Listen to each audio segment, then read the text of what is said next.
BNP সরকার গণমাধ্যমের পূর্ণাঙ্গ স্বাধীনতা নিশ্চিত করবে বলে আশ্বাস দিয়েছেন স্বরাষ্ট্রমন্ত্রী সালাউদ্দিন আহমেদ। এ সময় বিচার বিভাগের স্বাধীনতা নিশ্চিত করার প্রতিশ্রুতিও দেন তিনি। শনিবার প্রথম আলো পরিদর্শন শেষে সাংবাদিকদের এসব কথা বলেন তিনি। স্বরাষ্ট্রমন্ত্রী বলেন, প্রথম আলোর ঘটনায় সারা বিশ্বে লজ্জিত হয়েছে বাংলাদেশ।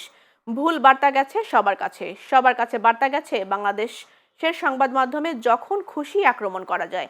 এই ঘটনার দৃষ্টান্তমূলক বিচারের মধ্য দিয়ে বিশ্বকে পাল্টা বার্তা দেওয়া হবে। এমন কাজ করে বাংলাদেশের অগ্রযাত্রা কেউ থামাতে পারবে না। এ সময় পররাষ্ট্রমন্ত্রী ডক্টর খলিলুর রহমান বলেন, এমন তাণ্ডব সভ্য সমাজের অংশ হতে পারে না।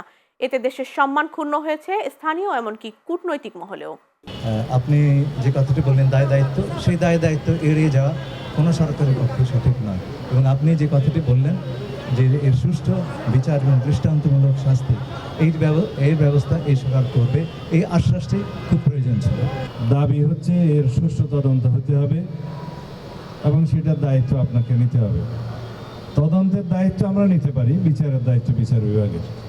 সেজন্য আমরা আমাদের সংশ্লিষ্ট কর্মকর্তা এটা ইনভেস্টিগেট করছে, এখন ডিবি তাদেরকে নির্দেশনা দিয়েছি, কথা বলেছি, তারাও আজকে আমার সাথে আছে।